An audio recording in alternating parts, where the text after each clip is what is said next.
everybody, I'm Griffin here, and welcome back to Moonlighter. We are taking our next stab at what I can only presume is the final boss. We're fully rested. We've got 5 heal you up to infinity potions. And yeah, that's how we're going to play this one. It does mean that I have this slight incentive to take more damage, but it means that I'm going to be watching how much damage things deal to me a lot more.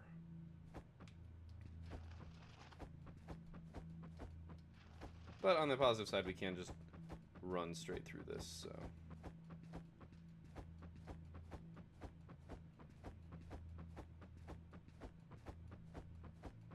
But we do know that it's a space pirate crew, so there's that.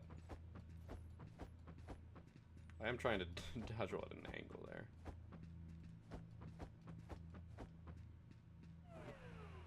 You can walk into that one, you don't have to roll.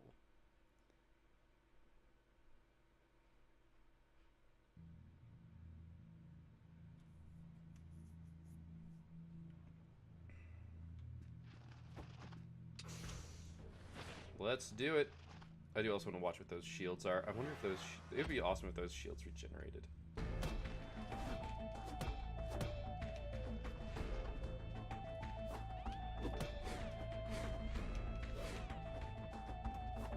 Yep. I've already taken more damage than I did last time.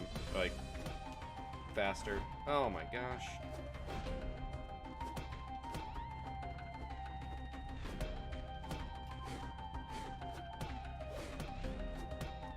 Those are more likely than not going to be 150 point shields, though.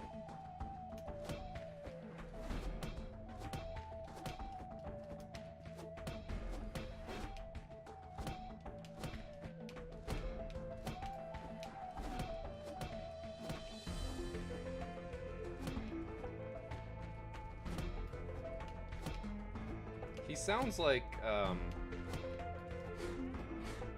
what is it? One of those beach balls. That's what I hear every single time I'm hitting him. Look, despite the fact that I know he always goes at a downward left angle with that attack, I still hesitate every time. Oh, that was bad.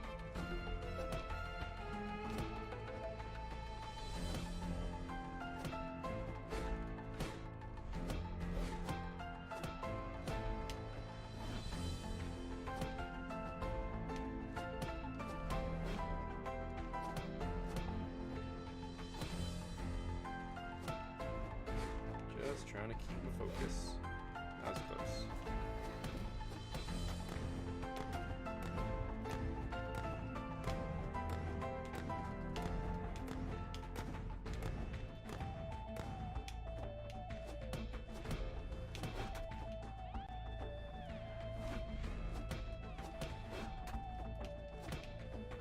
I actually didn't see how much that did, but that did a lot of damage.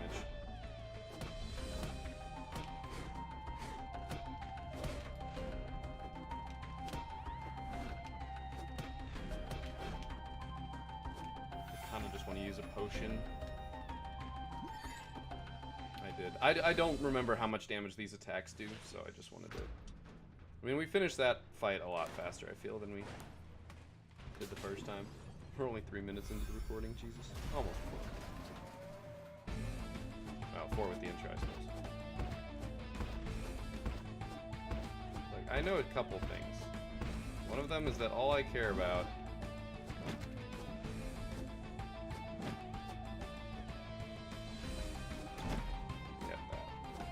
$187.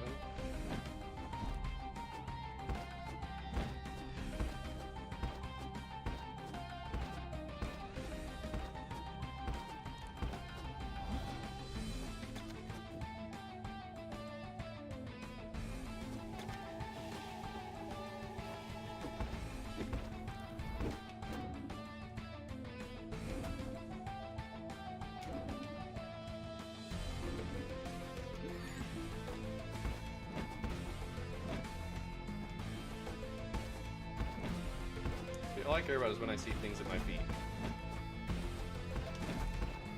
And I'm still getting hit by them. It's literally the only thing I care about. Well, and obviously when I get sucked in, so.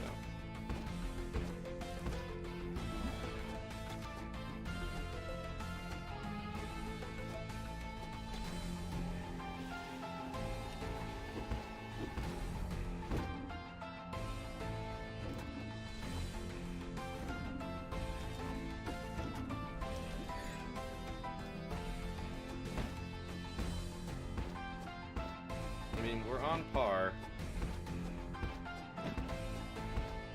for making it.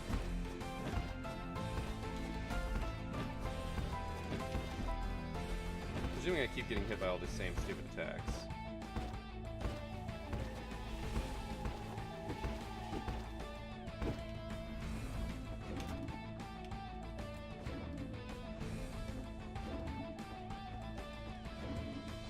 Just dodge roll like a madman. And watch your feet.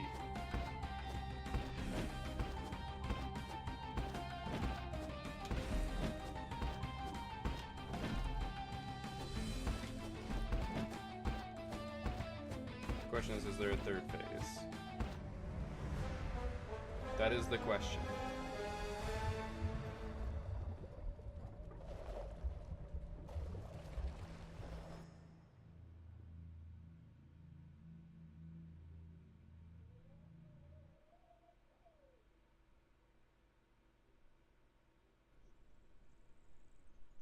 Wait, I did get careful, merchant?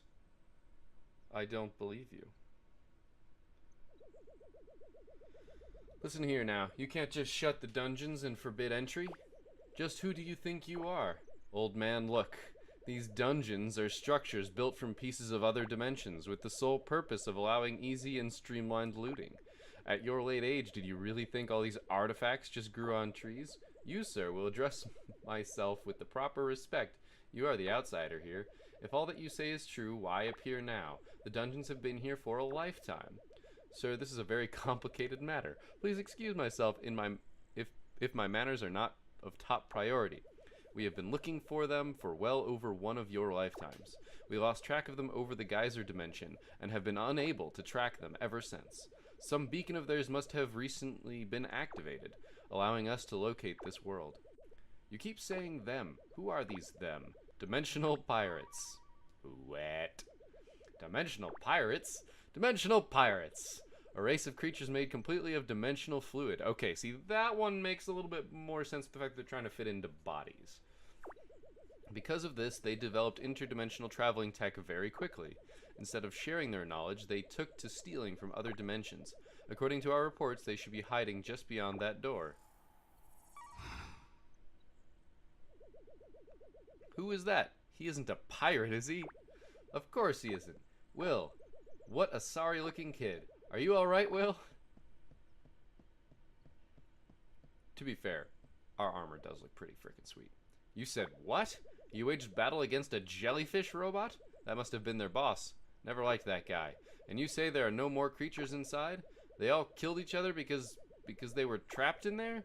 Oh, this is rich. Honestly, almost too good to be true. Please wait here a moment as I discuss the current situation with my crew. So the other weird... Okay.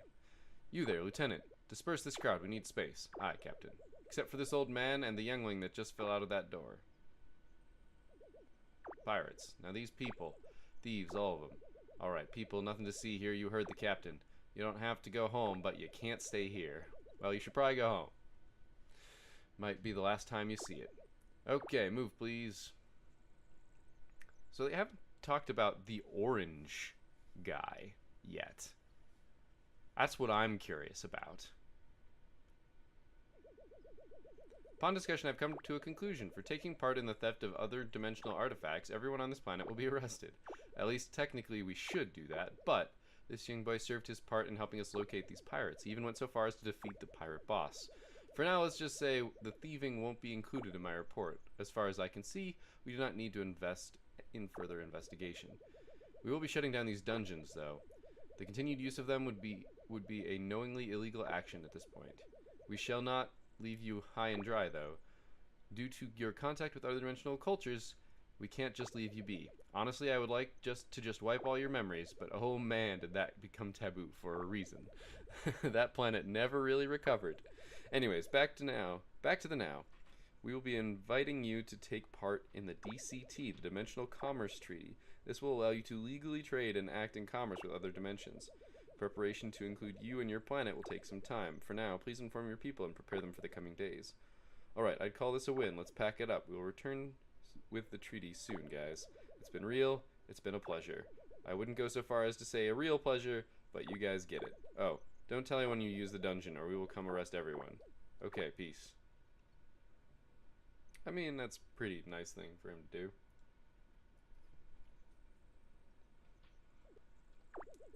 I am still a little confused as to what just transpired, but I have to say, it would appear you have done this town and our world a great service, Will. Next time, though, can you just listen to me and stay home? This is just too much excitement for my old bones. Let us return to town and spread the good news. Alright. Those credits jumped up real fast. I don't want to skip them, I'm just going to speed them up. Zoom. I'm not recording it at fast enough frame rate. You know what? I actually don't know if I made the credits as a supporter because I didn't back the Kickstarter. I backed the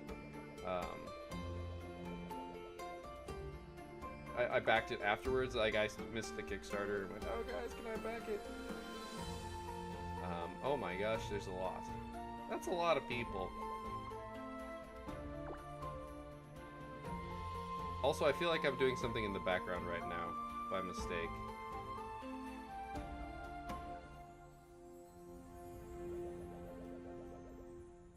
Like I'm hearing things. Alright. Ah, boy. Sergeant Deagle. Which is interesting to see some of these names. Because you got to pick, well, you told them what you wanted to show up here. If they gave you the backer, or the, if you gave them, if you filled out your survey, I imagine. My name was in there, by the way. It was. Congratulations, new Game Plus mode is now available from the main menu. Oh, I was just talking with this guy for a while. That's funny. Because my model was just placed there. I don't know what New Game Plus would do. Alright, so let's talk. Let's talk about this game. Wait, did that actually let me fire? I thought I couldn't actually use my... Alright, feel protected even in the hardest dungeon.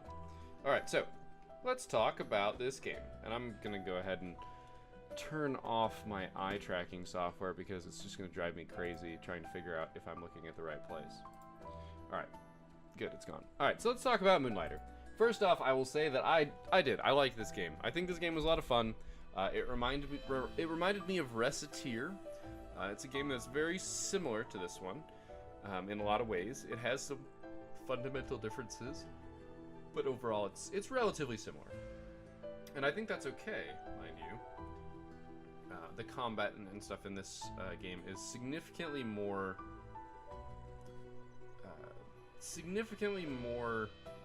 like Isaac-ish, and I think that's why it immediately jumped out at me as like, oh, this could be a really cool thing. You know, we want to do this. So, that said, I think this one's better than Reciteer. I think I liked it better than Reciteer.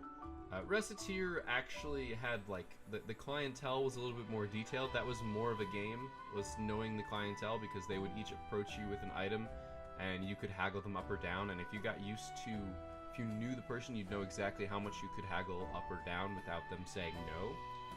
Because there was, like, one super rich girl that you could always haggle her up, like, 20% the value of the item. So it gave you the item's values, but it didn't, or like their base values, and you kind of ran from there. Whereas here, obviously, you're just kind of setting everything else.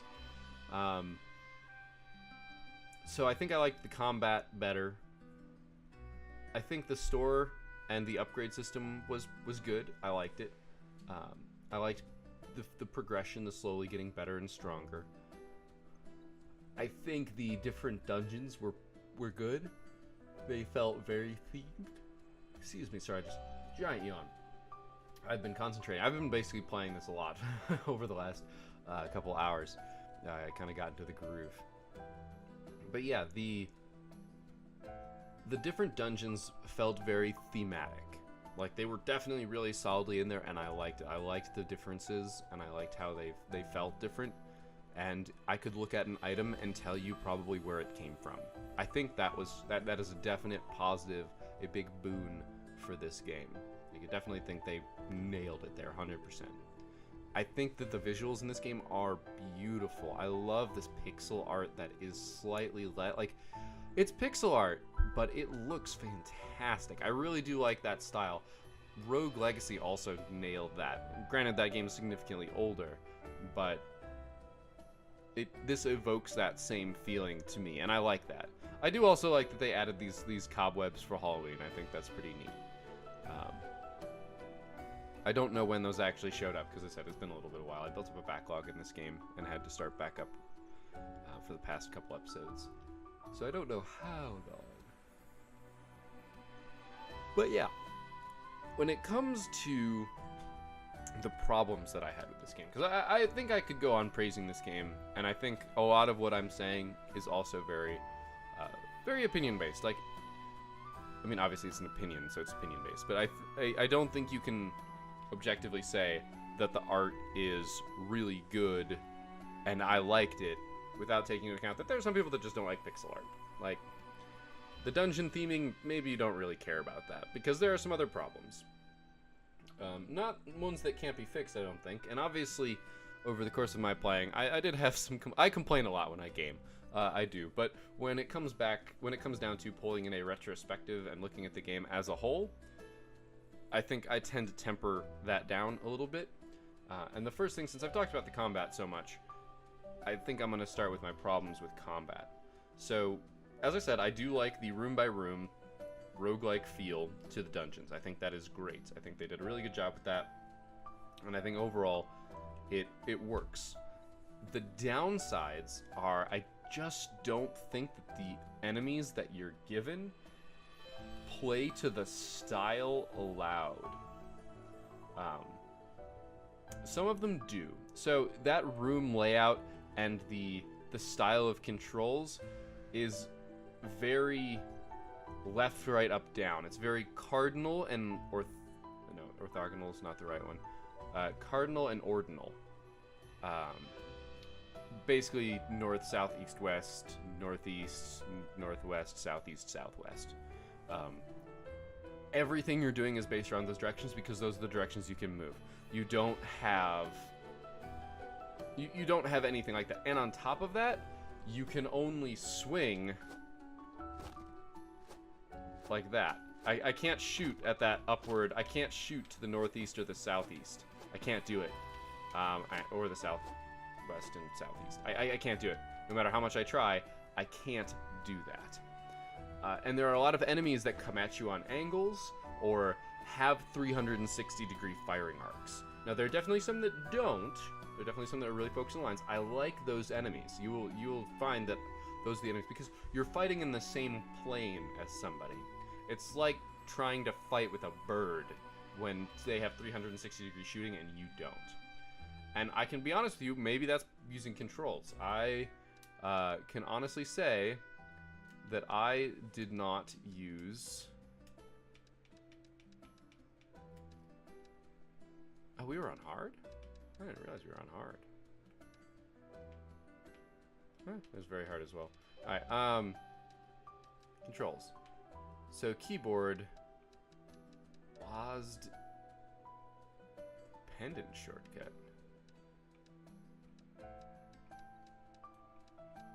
Okay, that's pretty brutal. If I were to switch to this though. Okay, cool. I've got this up. Okay, I'm holding W and D and trying to fire, and I'm firing straight up. So your attacks are all cardinal.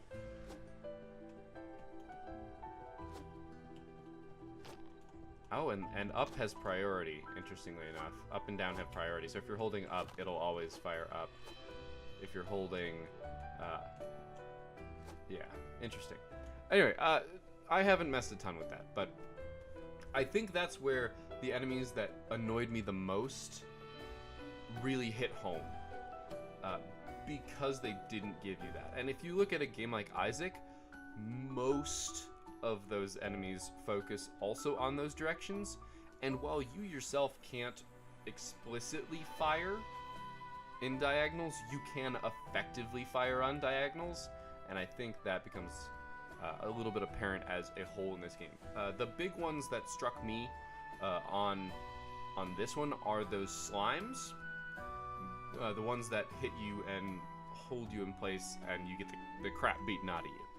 Those suffer to this problem because you can't hit them as easily, because they can get behind cover, they can dash at you from that angle that you can't deal with. And those were the most apparent to me because the punishment from those is absolutely brutal. I was punching above my weight class most of this game. You know, my sword's not fully upgraded and I defeated the final boss. Like, those sort of things. I was running through the last dungeon without upgrading the sword as fast as I could, or without having an upgraded bow. I was usually at the upgrade level of the dungeon beforehand, but not always. I was going through the last dungeon with the second sword for a while too. So there's that kind of issue there where my playstyle was based on evasion, and that enemy specifically targeted my evasion because getting hit was very punishing for me. That enemy also really hurt that playstyle, but also it could come at you from an angle that you couldn't defend against. There are some enemies that don't suffer knockback very effectively, those flying saucers. I understand that they're supposed to get close to you and basically explode, because they weren't dealing contact damage, and I'm not sure if that's a bug. But like that sort of thing makes it difficult to fight using just your cardinal attacks against 360-degree enemies. And that kind of becomes part of the issue, is also that your attacks are clunky. The bow is the only ranged weapon, so I feel like it should be a pretty average weapon, and it is very clunky. Once you've started an attack, it takes a very long time before you can dodge out of it.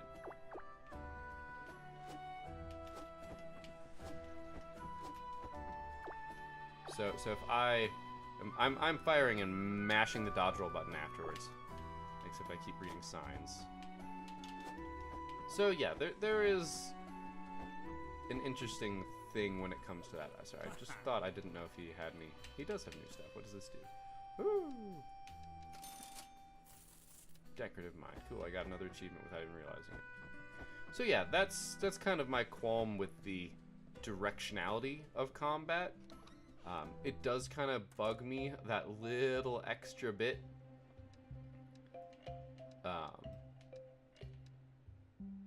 Aw.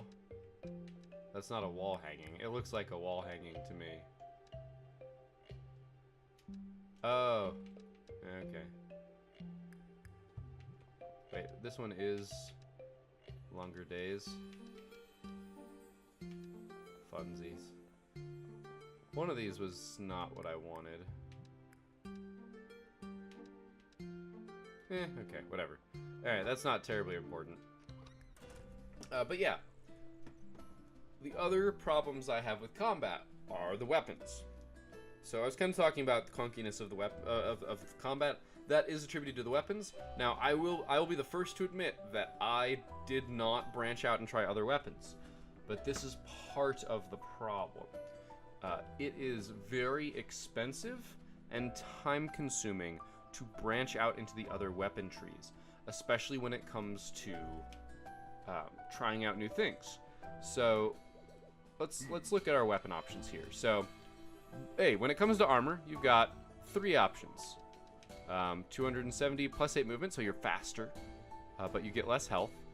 Just your average get health, and you get a lot of health, but you're a lot slower. So you take less, you can absorb more damage, and you're more likely to get more hit. I think that on the face value, these stats look very balanced. I mean, the same is with these. They're all basically the same, and these are basically half, right? So in terms of armor, I think they nailed those. Now, the problem with weapons is, look, we've got 5 different weapons here, and they each have 2 different tracks, which means that in the end, there are 10 different weapons that you can use. I think that you are 100% required to have a bow. And this is one of the qualms I have with the combat. You are 100% required to have a bow. Did you see how easy that last boss was for me? If I had to hit that shit with a sword, who knows what would have gone crazy and sideways. Because I just stood back and fired. The only time I couldn't hit him was when he raised the dimensional doors that dropped slimes out of them in front of me, between me and him, or when the things were coming up from the ground and I was dodge rolling out of the way.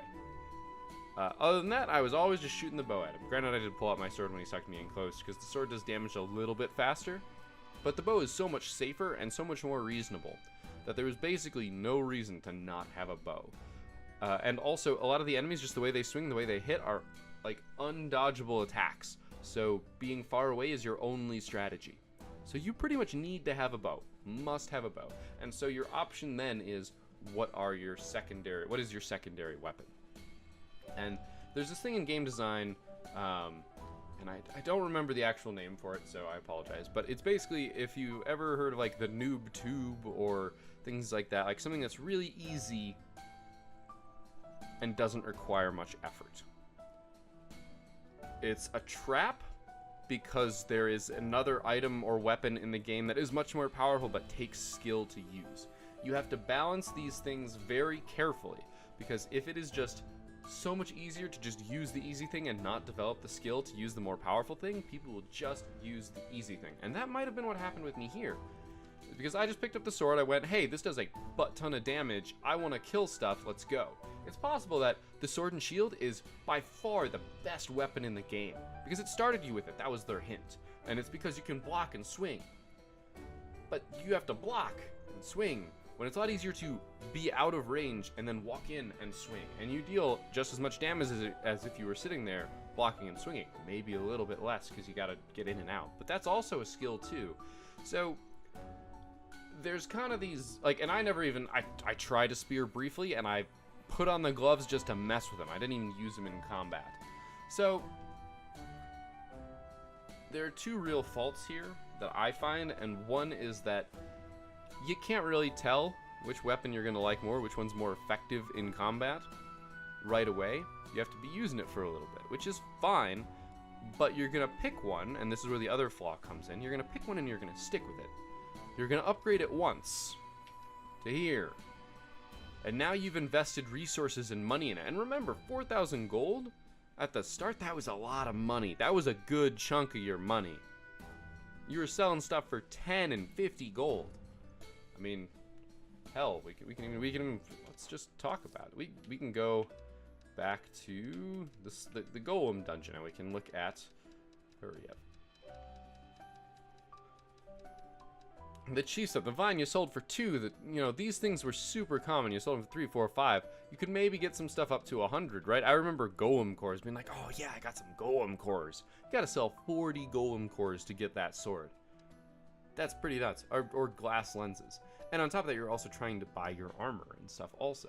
So there's this whole thing about that $4,000 might be easy later, but it's hard early. And that's a problem. So you're only going to invest in one weapon and upgrade. Not to mention that if you want to try out this also, like, there's no swap back and forth here. And I think this is one of the things that they were missing. They're missing a way to get from one side of the sword to the other. Because honestly, this elemental damage could be freaking awesome. 500 damage, pretty sweet. 375 and some electric damage. Well, how much electric damage? I don't know. Does that damage come out to being 100 damage? So it's 475, but it's damage over time, so you can just hit him and walk away. Does it come out to being 200 damage? Because if you, which is what I imagine it probably does, is more than 500. But it takes it over time, right? So you hit it and you have to kind of avoid it while it takes that damage over time.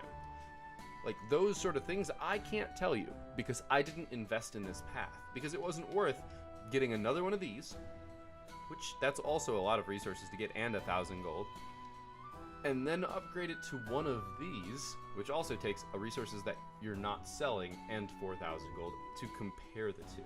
And that's really the problem, is I have no idea what 7 of these weapons are really like. Because as I said, there's 10 weapons, and actually, it is 8. I don't know what 8 of these weapons are like, because I went down one track on the bow and one track on the sword, and the other 8, maybe I messed with them a little bit, but I didn't invest in anything, and I don't know how much the elemental works, and if I feel like it kind of synergizes with my playstyle. Like, I don't know that, because it wasn't worth going and investing in the other side. I couldn't take the time to do it. And even later in the game, when that 4,000 gold isn't a lot of money, I still have to acquire those resources, which require going back to that dungeon, which feels, and because those, you know, that's back when $4,000 was a lot, so going back to that dungeon means I'm basically earning a pittance. I'm wasting my time to go back and do that, because why would you spend your day earning 4,000 gold when you could spend it, you know, I mean, by the time you were coming out here, you're making 200,000 gold in a day from what you're hauling back? Why would you reduce the amount of money that you're doing by orders of magnitude when just to try out a new weapon when what you're working on so far is pretty good? And I think that's my biggest qualm with the weapon system, is that I just didn't have the incentivization to go back and try those other weapons. Now, how do we solve that problem? As I said, you could have something that swaps back and forth between the two. Like, I feel like that would be okay. Oh, nominal cost. Maybe, you know, it has alternate recipes where you can go from this to this for, instead of 2 batteries and 4 steel, maybe just 1 set of batteries and 10,000 gold, 20,000 gold, and then you back to here using a copper wire or something. Like, a way that wasn't swap back and forth all the time, but actually lets you experiment. I feel like that would fix that problem. The other problem of not trying out actual whole weapons, I don't know how to solve that one, personally. I'm sure, and 100% sure, that which weapon you prefer is going to be, I mean, it's going to be an opinion, but it's also going to be, you know, just kind of how you feel about it, right? Like, maybe you just really mesh with this playstyle, and that works. Maybe if I mean, I did try out the broom, which was a spear, and I didn't like it. As I said, I kind of tried the gloves, but melee seemed like really bad. And the sword and shield you'd use for a little bit. I remember, you know, kind of getting some of that block meta and then going, screw it. So I'm pretty sure I went with the thing that fits my playstyle better. But I don't know that for sure. And it's just to get a weapon up to where you are. Like, I'm not gonna walk into a dungeon, a level 3 dungeon, with this thing. I'll get wrecked. Absolutely wrecked. And that's okay. Like, I don't want you to, you know, be able to clear low or high level dungeons with the lowest level spear. Or maybe I do. That's a difficulty thing and how you prefer your skill versus difficulty. Obviously, I was running around in kind of crappy gear and hoping that I could avoid damage, and I got pretty far on it. Apparently, I got the "you didn't die that much" achievement, so that's a thing. But yeah, that's my biggest qualm with the combat system and the way that the weapons fit. Once again, I kind of have a suggestion for one of the problems, don't really have one for the other. I mean, maybe you should just have one of these always available to you, unsellable. Like, you should always have access to one of these base spears. Like, if I sell my broom, I don't know what happens. I don't think I can ever get another one without finding it randomly in a dungeon. So, not that you'd want a broom, they're bad, but that's my point. Maybe that's what you need to do. That way people can, without any difficulty, swap between the two. Or maybe give more of a training montage. Like, we did train a little bit, and we did have some options. But the reliance on ranged combat, and once again, maybe that's me personally, but I think it's one of those things that's absolutely necessary to have if you want to have a decent time. Even with the highest level gear, that last fight would have been horrendous if I was using melee weapons. It's so much less risky and also just better. Who knows? Maybe if I had an upgraded sword, I'd feel differently. But between those things, that basically makes up all my qualms with the combat. Now, I don't think that makes the game bad, mind you. I think that it's just fine. But when the game is good, the nitpicks get more specific. And that's what this is. This is a very specific nitpick. I feel like the weapon selection and the weapons that you are incentivized to use are not as diverse as they could be. So that's my qualms with combat. Overall, as I said, enemy diversity is pretty good. I liked a lot of the designs of the enemies. I think that some of them being reused, the stupid slimes, were more of a problem of the combat system as a whole, the way that it works using cardinal and ordinal directions, but not 360, which some people have. It's kind of odd, but once again, it's kind of a nitpick. The other big nitpick with controls was that dodge roll. Now, do not get me wrong. I love dodge rolls. Gungeon has been very good to me. And Gungeon has its dodge roll problems too, but not knowing where you were safe with these dodge rolls was frustrating. And the sad part is, it wasn't dodge rolling enemies that was frustrating. It was dodge rolling floor hazards. Floor hazards. That's a problem. I think that is, and I'm not saving this for last because I think it's the biggest problem with combat or with the dungeons, but it might be, is that those hazards were terrible. The magma and the electrified water were really unfun, and the toxic stuff in the dungeon. Because there was one time that I was in a room, and I remember it very clearly, and I went, I am dead. If I try and leave this room, I am dead because I cannot safely dodge roll over the things that are there. And now I would love to see, and I'm not saying that sarcastically, I would love to see somebody dodge rolling over that in a way that's safe so that I could learn how to do it. But it seemed like all the dodge rolls that I was trying to make there were not avoiding the damage. And it was a very large amount of damage. And also part of that is because I was playing with relatively low armor and focusing on avoidance to not die. But those floor hazards, ending a room, ending a run, doing ridiculous amounts of damage, when there's no enemies pressing you, is bad. I think that's bad design. Whether it's bad design of the dodge roll or bad design of the hazards, I'm not sure. I want to say it's a little bit of both, because not being sure exactly which frames you're invincible on that dodge roll, and sometimes feeling like I get extra stuff during enemies. There are a lot of iframes in this game, the invincibility frames that when you are doing something you can't take damage. Some of them are very weirdly placed and very awkward. And as I said, I can't name all of them. There are some when I'm swinging my sword in a circle from its power attack that I'm invincible, and I know that, and I don't know when they are. I don't know if it's reasonable to have those, because it doesn't seem like that's necessarily true to me.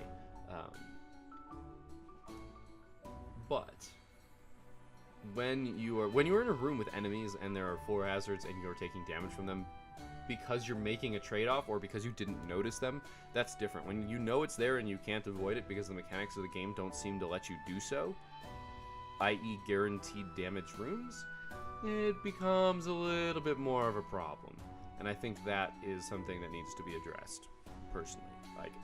If I have one nitpick that I think rises above tiny, it's that one. And it's one that I think should be addressed, because it seems very problematic and also very unfun, and it's frustrating in a place that doesn't necessarily need to be frustrating. Like, if I'm in a room and I take damage because I was trying to do something and avoid an enemy attack, and I walked through the electrified water, okay, yeah, I'm gonna be mad at myself and I'm gonna be frustrated at that water, but it's a different type of frustration because it was my own failing to take into account that water or make a good decision that caused that, instead of it being beyond my control, because that's that whole skill versus guaranteed damage divide comes in, and how you feel about the game in that regard. So we talked a lot about the combat, a lot about that, but I mean it's a big part of the game, so it's important. And we talked about weapons and their progression. The other side of the game is the shop, and we haven't really talked about the shop. Once again, I liked the shop. I think that it was good. I think it was over-engineered. And I know that's going to sound silly, but I think it was over-engineered. There's a lot of little mechanics to the shop, and I think they make it more realistic, and I think that that's important to note.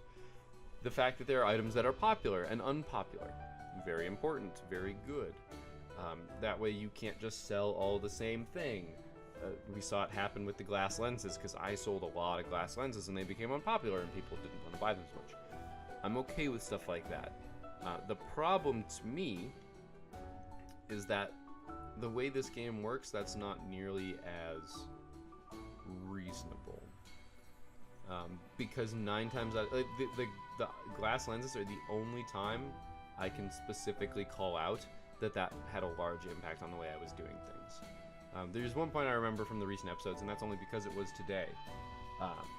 that I overpriced something, and because it was overpriced, somebody looked at it, and it lowered in popularity, I think. And I thought that was interesting. I don't remember if I actually called it out at the time, but I thought it was interesting. But the real issue came from the fact that it never affected gameplay again. I'm just trying to sell stuff, and that's a thing. I guess the real issue is that you had to do it so much that it felt like a chore, and I did enjoy some of it.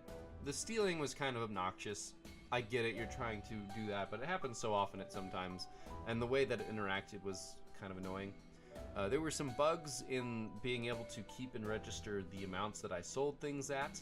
I remember that happening. I don't know if those have been fixed because of the other issue that we're going to get to, but that was a little frustrating, not being able to keep track of what things were sold for and not knowing how to mark things. But in the end, most of it didn't matter. You're not trying to... Money's tight, but it's not tight. Things are either so expensive or so cheap that it falls into those two categories. Like, $500,000 for the new sword is super expensive. That is a crap ton of money. Absolutely a crap ton of money. But I'm at the point where the stuff that I sell is worth $50,000. No, not quite that much, but that sort of thing. Like, anything else before that is chump change. It takes the potions that, you know, I'm on now to even, like, 20,000 for a potion is a lot, yeah, but when I make $400,000 in a single selling, or in the one case I made over 800,000, it was something ridiculous. Like, it was like one sell is one round of selling is one new round of items. It doesn't matter if I penny pinch out an extra 100 or if I underprice this by 500. Because there were so many items, I sold a bunch of items that I don't know what their actual optimal cost is, because it was easier to just undercost them and make sure that they sold than trying to get the right amount of money out of them, because you only could sell so much in a day. So why would you ever risk not selling it for, like, not selling it at all? If you try and get an extra $1,000 out of it and it doesn't sell, and it's still sitting there at the end of the day, you cost yourself more by trying to get that extra 1,000 than if you had just priced it down another 1,000 even. So that kind of felt a little bad when it came to the shop setting, but I think the most positive and negative thing about the shopping experience has to be the assistant. It's a giant positive because, you know what? I can just tell her yes. I can tell her yes. Go, sell stuff for me today. Take 30% of the profit. I don't care. You know, I'll put stuff in your chest and you sell it, and then, you know, we're good. I'll go to the dungeon and get more stuff. And then I don't play half the game. That's the problem. I mean, don't get me wrong, I think the combat is the more fun side of this game, and I think it's where the plot really is, right? Like, your goal is to get through these dungeons. Your shop and the selling things that happens on the side is just kind of a side effect. It's a little mini game that you're forced to play to make money so that you can progress your character. Now, that said, it is a draw of the game. It is fun. It's fun to watch your money increase and selling things for more. I'm not trying to discount it. Pun not intended. Because of that, the issue to me comes from you are actively creating a system that lets you play a different part of the game more, and another part, a big selling part of the game, in my opinion, less. Now, as I said, combat is the more fun part of the game, but the selling stuff is also important, and I think that is a sign that they knew that the selling of things became a little boring near the end, and I think that's what they're trying to address here, is you have to go into the dungeon so much to progress the plot that the selling of things that you have to do back home loses its kick. And part of that is, let's be honest, you spend a lot of time in the Golem dungeon. If you look at the number of items I have here, so let's start at the bottom, and let's count the number of items that I don't have the perfect selling number for. 1. I never found foundry rests, mostly because they were used in the weapons. So, 1. Oops, I didn't miss any of these. Nope. 2. Okay, that's because I sold them cheap. You don't get many of these. 3. 4, 5. There are 5 items in this giant list, and we can... Oh, I can just use that. Of 30. I know 25 of the 30 perfect selling prices for all of these items. That's fantastic. I spend a lot of time selling these items. If we go here, how many of these do you think I'm going to know? My guess is... Yeah, we're not going to count how many I don't know. We're going to count how many I know. My guess is going to be 15 tops. And no, I haven't checked, by the way. 1, 2, 3, 4, 5, 6, 7, 8, 9, 10, 11, 12, 13, 14. 14. Not bad. There's only 29 of these. How many of these do you think I know? My guess is 10. My guess is 10. 1, 2...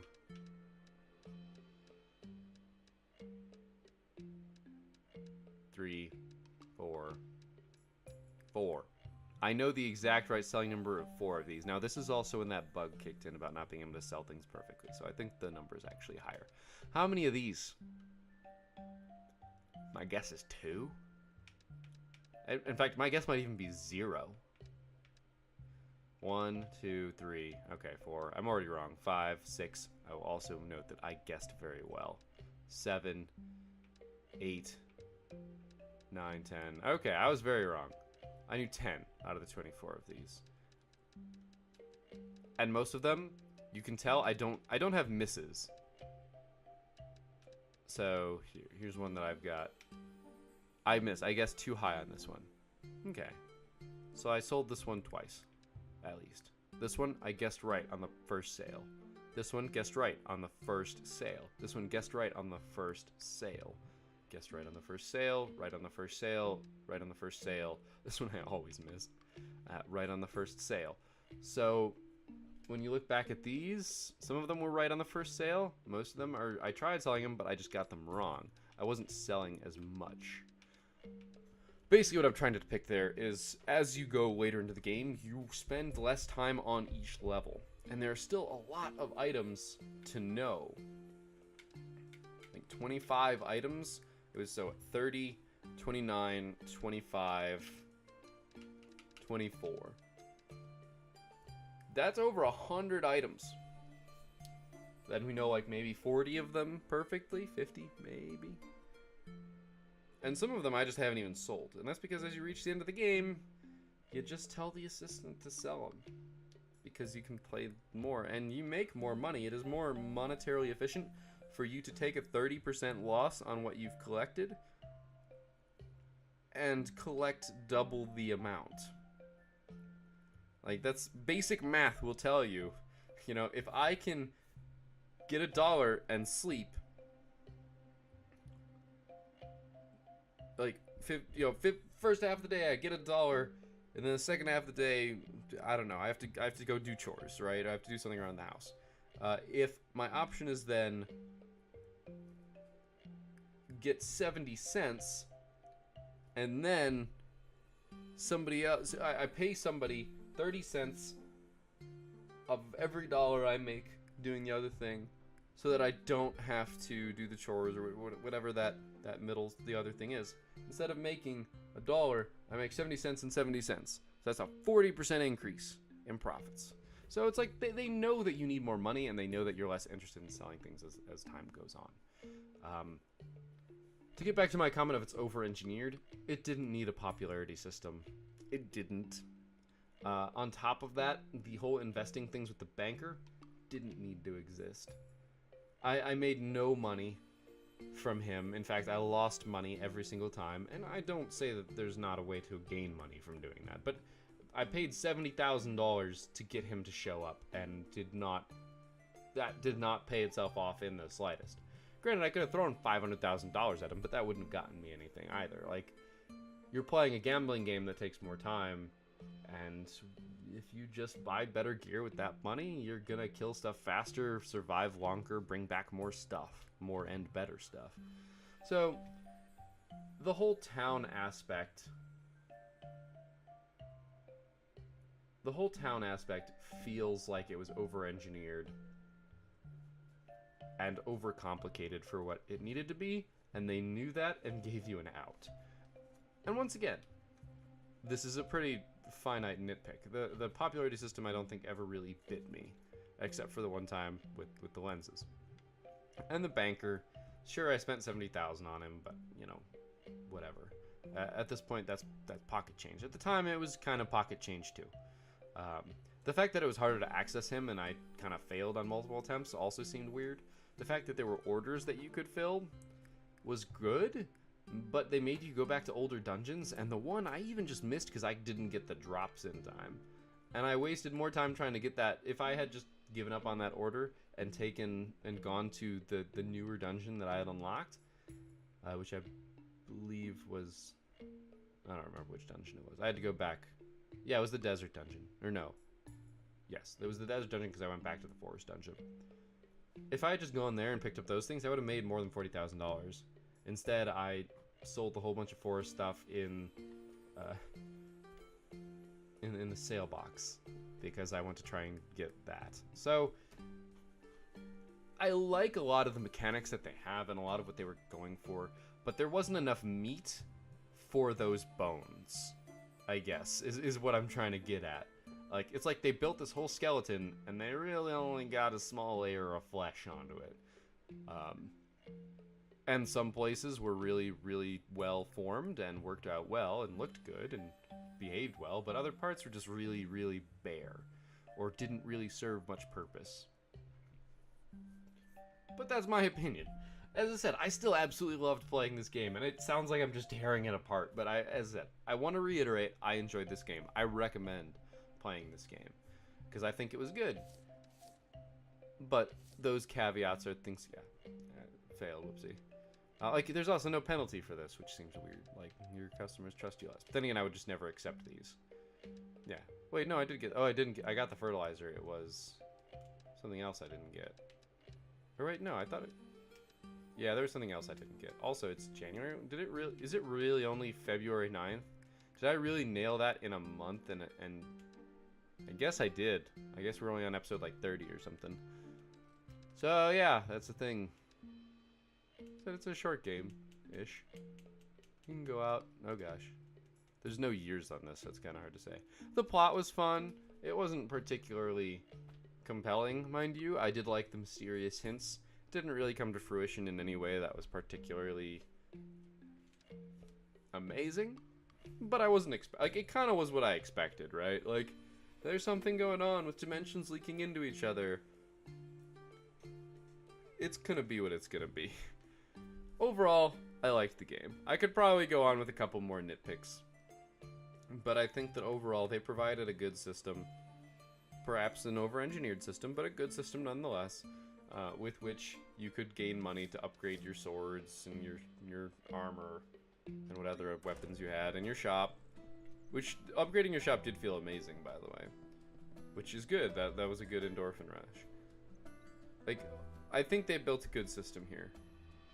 I think it needed a little bit more to drive it, and I think it needed a little bit more of a compelling story side. Like, I keep coming back to Recettear, but like, Recettear is you need to make this much money in this amount of time so that you can save your shop. The plot was shop driven, whereas here it's the combat that's plot driven. And I feel like if they could have split that or mixed it up a little bit, that might have been something good to do. Now, I don't know if that would have been easy, I don't know if that would have been good or bad, but that's kind of how it felt to me. So, once again, I do recommend this game. I think it's really good. I'm actually curious, that's right, we looked at that, how I did on achievements and what achievements we did and didn't get. Oh, I'm not recording the mouse. So, we got all the plot stuff, complete the game in under 40 deaths. Perfect the Golem King, perfect the Mute, perfect the Naha, perfect the Energy Flux. Read all of Crazy Pete's notes. I'm pretty sure I did. So, that's just a bad achievement in terms of this. I think these are bad achievements. I think they're bad. There's no reason for me to perfect one of those things.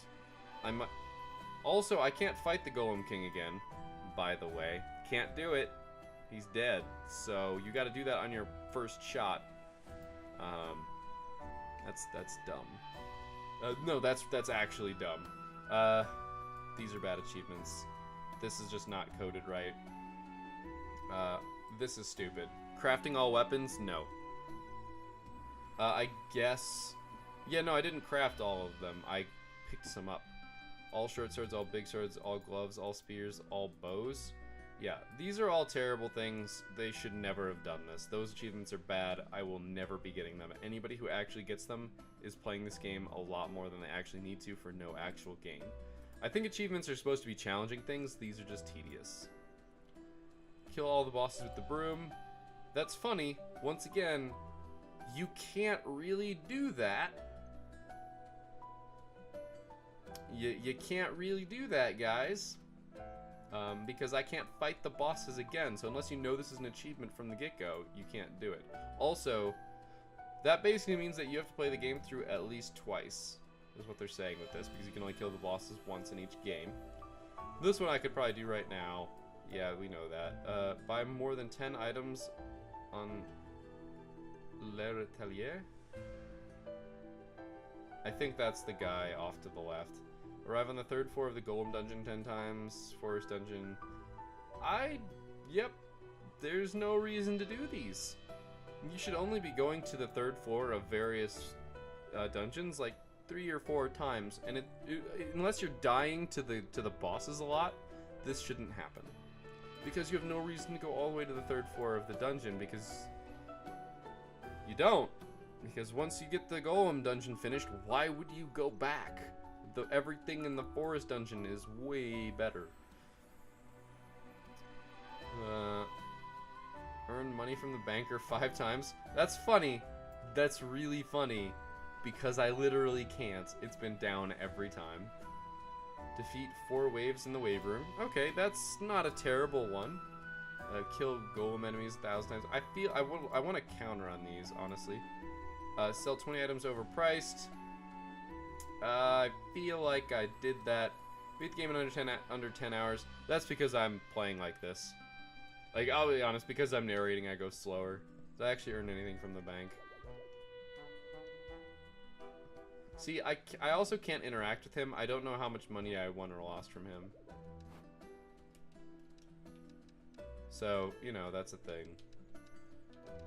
Here, we're just gonna buy everything. Achievement unlocked. So yeah, I dislike their achievements. I will tell them that. I think the achievements are bad. I get what you did. I'm not saying they're different from other achievements. I think making good achievements is hard. I think the achievements on this game are silly. But that's me. So, I wasn't meaning to add that little bit of rant in. This episode has turned into way longer than it should have, but that's okay. I think I literally talked for 40 minutes about what I think about the game. So maybe I should have just designated it to a single episode and finished the game last episode, but hey, that's me. Anyway, I don't know. Overall, I'm not sad that I played this game. I'm not sad that I backed it. I'm not sad that my name is in the credits, though you'll never find it. Well, you might. And I think that the time spent here was well spent. I enjoyed myself thoroughly, and I think that that is what really counts. Despite the nitpicks, it's a solid game. So, thank you guys for watching. I hope you enjoyed this episode. I hope you enjoyed this series. If you did, you know, let me know what you guys think in the comments if you want to. You know, it's an engagement thing. I'm curious to hear what other people think about it. I really am.